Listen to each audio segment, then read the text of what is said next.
everyone, welcome to, this is a little bit different for us here at Qreview. Instead of being on top of one another, we're beside one another on Instagram. But I am with Mr. Robert O'Connor from the grand old Ireland, artist who has a brand new song coming out, or when you're watching this, it may already be out, called Save You. The video is already out. You may have already heard it. Hey, Robert, how you doing? I'm great. I like that introduction. Get all the plugs in. So yeah, the video's out already. The video's been out for a week and a bit. The video came out last Friday. Yeah, that was a conscious choice that goes against the grain of releasing the music video on the same day as the single. I was going to ask you. Yeah, it was a bit of a retro-led choice because obviously this track is a change of lane for me genre-wise. It's basically like a love letter to 90s trance, and I worked with a producer who is very much about that sound and has worked with acts from the 90s, and so I decided to sort of try and make that a 360 experience and do a lot of the things that promo cycles would have involved back then, while obviously being mindful of the fact that we're in 2021. So I wanted, like when I was growing up watching all my favorite, pop music videos on MTV or TRL, you would watch them for a few weeks before the single would drop.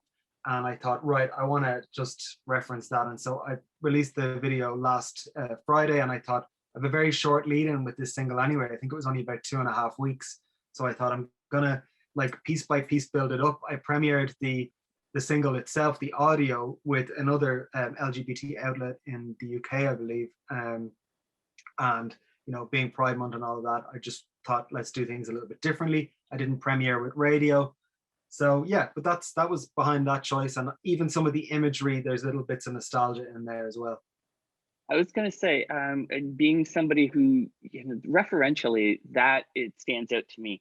Back in the days of MTV and Watch Music, when they actually used to play music videos, which now they don't seem to do as much. It was about like the video would drop, and that's how you heard the song. You may then have heard the song on radio, but you couldn't actually get access to the song for yourself. So it's a little bit different for those who have never had that experience before. But for those of us old codgers who are familiar with being back in the day, I remember like Madonna was huge for this. It was like a build up, the videos dropping, because it was always going to be something with Madonna. I'm big on the build. Yeah, the build really helped. I'm curious for yourself how that has worked for you in terms of reception. Have you seen the buzz, or were you even looking for it, I guess? Well, what it means is it wasn't so much about the buzz, to be honest. It was more about the process and just doing something a little bit different. And I have dropped videos before, single releases previously, but it would have been maybe 48 hours beforehand. Right. And to be honest, the main reason for that was because if I'm approaching blogs all the way up to release, and outlets in general all the way up to release, if they can already see that there's a music video in place and it's out there, it just makes more sense from an online perspective for them to give you coverage if there's something visual for them to post. It's like I used to, weeks and weeks out, I would service the track with a press release before I had even done a proper photo shoot, and the campaign felt disjointed. Whereas this time, because this was a whole new project, it's not from the Transcendence EP that I released earlier this year, I wanted everything to feel quite impactful and fresh and new. So I did the photo shoot, I did the video shoot a weekend at the end of May. And then I spent a couple of weeks just getting all my ingredients together. And then I thought, I'm going to trickle this. So, I did a few little teasers that were, they didn't even say new single or anything like that. It was just very audio visual kind of stuff. And then within sort of 3-4 days, it was all out there, and the pre-saves, and then the video, obviously a week after announcement. And what it meant was that I already have now views on this video before obviously release day. And it also means that I've secured some outlets that I never would have previously secured that are going to do things over the next few days because they've seen the video and it's a pivotal ingredient of the track itself.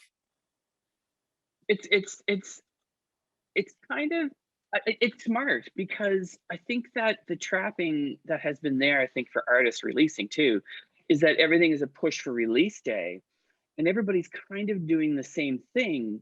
And Yeah, then release day, as exciting as it can be just like a deluge and just an avalanche of so much that a lot of stuff gets lost, because you're all fighting for the same pieces of real estate when really what you've done is, a week long, or more than a week long kind of teaser to yeah, let people know, and it kind of takes the jets off a little bit, or the urgency to nail release day. um yeah. and I think it's smart. I think it's a really, it seems as though it's a much more relaxed It way is, of yeah, releasing and less definitely. anxiety. For sure. Like, and for me, I wanted to enjoy this process. And I was like, so I put the track out, the audio of the track out as a premiere, and then I did a thing with the lyrics. And just yesterday, then I filmed two videos where I did a video commentary about the music video, which is I've never done before. That's something I Loved used it. to really First of all, enjoy. loved it. Thank you. I've never done that, and now I kind of want to go back and do all the others. I'm like, maybe for anniversary videos or something like that. But yeah, I did that, and then tomorrow I will put out a behind the song, which is something I do on YouTube and IGTV, where I just talk about the creative process of the track itself, the lyrics, the production, all that kind of thing. So for me now, it's about creating all these tidbits of content that are mine, that are self-made, that I've assembled. And if on release day there isn't this blow up of support, then you still have things to post. Um, Yeah. and for the last maybe 3, 4 singles, release day has been an avalanche, as you describe it, where all the reviews come in on one day, or at most two by the Saturday. Any of the interviews they post on the same day, and then it sort of falls off a cliff. And by Monday, the single has only been out 3 days, and you're kind of like, what now? And that's why I often then say, oh, extended remix out Friday, Mhm.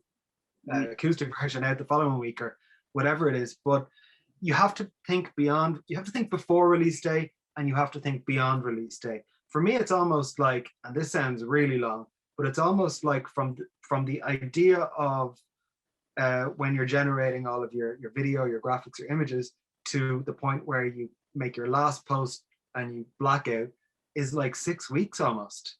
Yep. It's a strategy. It really, really is. I mean, it can be as short and as long as you need it to be, depending on what Mhm. you're putting into it, what time you have available. I mean, Yeah, you can create a strategy that lasts for like 6 months if you want to. I yeah, mean, that's you know gonna probably drive you crazy. yeah. But at the same time, when you think about it, and you think about the eyes and the ears that are out there, and how busy and how much they're being bombarded by things, Mhm. if you try to scream into noise, it's just more noise. True. So if you can kind of strategize it in a way and think about the content that you have, not everybody is great with creating content, or creating the idea of what content is, Yeah. or even what That'd be a is struggle. interesting content. Um, but if you can think about that, I love the commentary piece, because really it's taking something that you were already working on anyway, and just Yeah. giving it another layer, and giving it another Repurposing. reason for people to reinvest in that piece of content. Yeah. Um, it's kind of like if you have a press release that goes out beforehand, and it's I won't get into the torment of receiving press Yeah. releases on the day of, No. because it's Well, like, you oh only my have yourself God. to blame if you're doing that. But it's, if 2 weeks beforehand, if you're announcing that you're going to release something, it can come back, and if you do release a music video prior to, that press release can still be used again. It can still go Mhm. out, but with the video in it, and it can be reformatted. There's different ways of doing that stuff, and I think that you've hit on that about, and everything old is new again. Yeah. um the internet wasn't around back in the 80s and 90s, in the way that it's being utilized now. And now it's about, how do you create content that people are interested in investing themselves in. Definitely. And I think when media come and look at you, and they tap you into Google, you want for everything that you have, like the second the single is announced, I want all of my platforms, whether it's Bandcamp, Facebook, Twitter, Instagram, YouTube, TikTok, everything I want to be rebranded. You know, the official website rebranded, looking fresh, looking like I have a team looking Right. after this. So if it means me up, you know, 2 days before creating all the stuff, all the graphics that's going to go up there, and then literally the night before having everything resized, ready to go, ready to press go at 7 a.m. the next morning, you know, an hour before my announcement kind of thing. I think that stuff is important to me and other artists. So I take it seriously myself, you know, and then I look at, like, I've looked at some other artists that are releasing tracks this week in Ireland, you know, on the same day as me. And they will have strengths in different areas, you know, incredibly talented musicians, but really falling flat on the promo front. It's like they announced the track 3 weeks ago and then there's been nothing. It's just the abyss. And then they're like, they post a couple of stories. I'm excited for you to hear the track. I'm excited for this.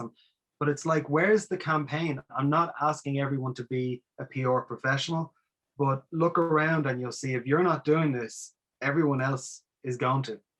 Yeah.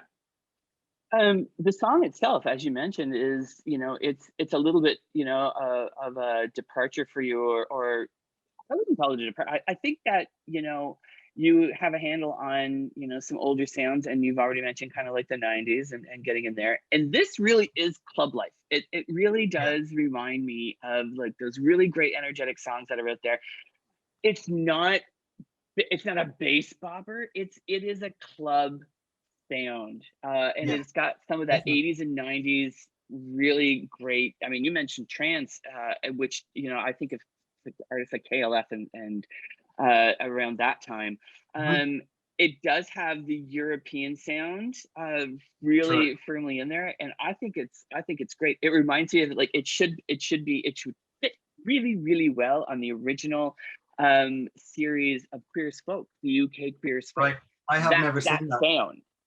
Yeah, yeah. So I think the thing is it's very influenced of that period between sort of 98 and 2001, Mhm. where we had the likes of Chicane and acts like that. And I wrote the track actually listening to a lot of music like that. I was at the gym and I was listening to a lot of early noughties, late 90s dance and trance music. And I got the idea. Just the melody came into my head. And then I thought, I'm going to make one of these. And, you know, the thing really that drove it was they made me feel just so good. And like, Mm. it was like this natural antidepressant, this mood elevator. It's just gives you it gives you a boost. And I wanted to make a track that was like just so feel good and that really didn't take itself too seriously, except for getting those references right, you know. And that's why I worked with somebody who specialized, rather than continuing to work with the producer that I was working with last year on this work.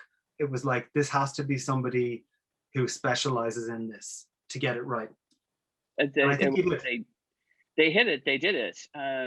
Because it does have that. And the moment that you hear it, I mean, I'm immediately transported to that time period and that sound, which, you know, it's a piece of that nostalgia, but it's also a sound that really does fit quite nicely today.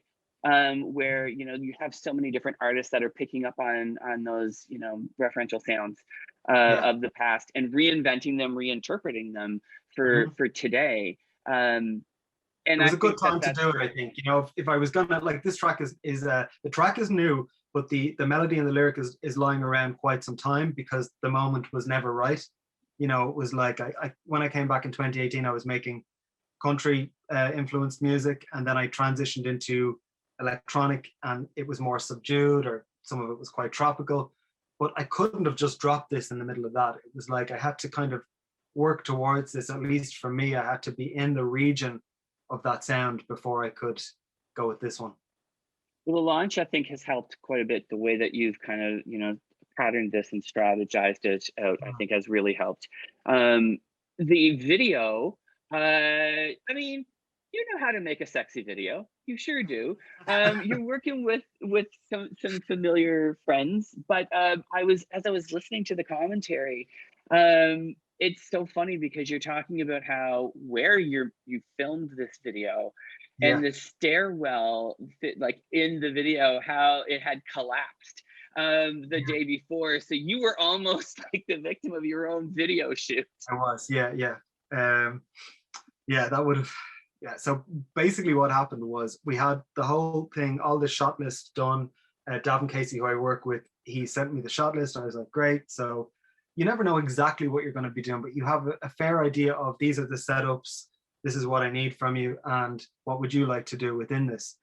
And I'm very, when it comes to videos, I'm just very off the cuff. And as long as the energy in the room is right and I'm comfortable with the director, then I can just have a great time, which is what I did with this one and with Destination Anywhere last year, um, which had a similar sort of vibe in terms of that underground kind of gritty, is it outside a club kind of, or is it in a coal mine kind of vibe. But this time we had to sort of arrive and rethink what we were going to do, because the building, a builder had essentially broken the staircase the day before it collapsed, and they weren't supposed to bring materials up that way on an internal staircase, and it did. So really, they probably did us a favor, because I think we were due to be on like the 20th floor or something like that. So I wouldn't have wanted to be stranded up there, no matter how great a location it was. So we were on the first floor. It was a very dingy, like, interior with no electricity.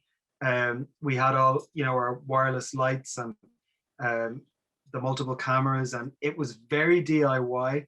And we had a very low budget to work with, but I'm happy with the outcome, because I think it ticks the boxes that I wanted the lighting to feel like that nocturnal sort of feeling, and I think we got that. And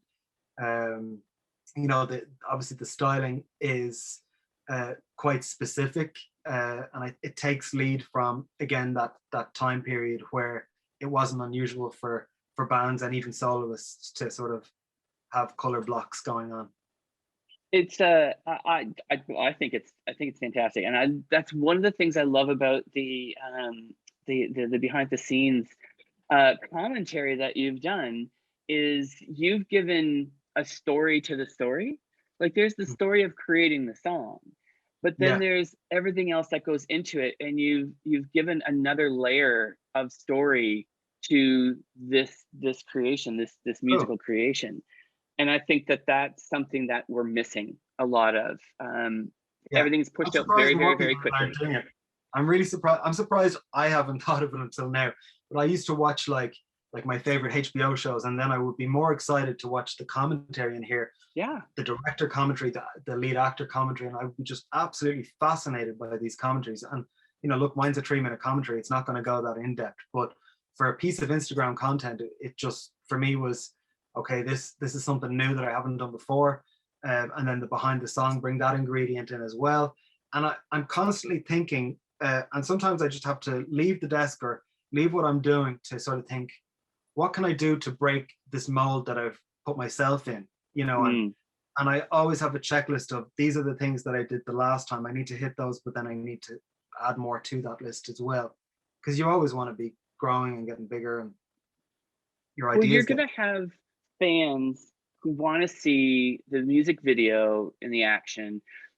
I mean, I look at it, when it comes to music video, there's fans who are enamored with you. Like, that's just a thing that happens with music. There's the music where people are Yeah, drawn in, they hear the sounds, they love the sounds. Then there's the music video where it's kind of like, I love the sounds, I love the song, and now I love this person even more. Like, I love their artist even more because I'm yeah, seeing them, I get a chance to watch them. And then there's the fans who kind of like, I want to know what went down, I want to what else? hear from you, Yeah. I want that connection with the artist. Mm-hmm. It's that next layer, that next level layer Mm-hmm. for a fan who kind of feels they're a part of your world, they're a Yeah. part of your life. They get to hear about it, and it's a story that they may not be able to sit down and talk to you and ask you themselves, Mm-hmm. but we're all thinking the same thing. What was it like to make that video? What Yeah. was it? And I, there's those I fans, think, so that's another level. at the moment, there's only 2 people on set when you film a video because of restrictions. So at least on a budget like mine, and it's like, even to make a music video shoot happen in COVID times is actually very difficult. But Completely. you know, there were two of us there. You know, there's nobody to check that you look fine, to fix you, to keep an eye on things, that, you know, everything's going the way it should, or, you know, so you're relying on yourself to really be super conscious of, you know, your appearance, your positioning, your staging, your all of those things. Obviously, I don't have choreography as such, but I'm always saying, okay, where is the camera now? Is this, so this is an extreme close up, and this is, you've got, you know, a mid shot, and, you know, what can you see so that I can put my efforts into making that look good? Yeah, no, absolutely. Well, it does look good and it sounds good. It has all of the components to it. So, I mean, you're well on your way. This is a smart practice. And I think whether you continue it in the same way or you change it up again, I think you're hitting upon a lot of things that maybe the music world needs a shake up around. If I could Yeah, be I so think you can bold. be like fearless about, like, even what we were saying about releasing the music video first. You have to sort of look at the rules and ask why they're the rules, and how you can interpret them, because, you know, obviously there are now people releasing singles on days other than Friday. That's another thing that I think is quite smart, because you know, you're not fighting for the same coverage then, or on the same day at least. And, you know, a lot of us are just not going to get the likes of Spotify's New Music Friday if we don't have that access, Right. and that's fine. So therefore, it doesn't actually matter which day you release on. Um, so I think it's about trying to think of what can I do differently so that I'm not running into the same situation that I did before. Yeah, no, I think you're a smart man, Robert O'Connor, a smart man. What's coming next? What do you have kind of planned in the pipeline? So With the literally, both. as we started this interview, I was sending stems through, that I just received. I just realized I needed to get them because I had the completely untreated vocals from the track, but I didn't have the like FX vocals, which are again very 90s. It's the share effect, I call it. Yeah, Um, and I had to send them off to a remixer just now. While we were talking, I was kind of like, because he had to have them, and he just sent me through an edit of the instrumental right before, and it sounds really cool. It's a real fusion of the sound of the actual single of that era and of EDM now. So there will be remixes, like always, like almost always. And there's nothing planned beyond this single, because I am completely and utterly focused on this and the response to this and how people feel about it, because it is that little bit different, and, you know, it's not yeah. from the EP.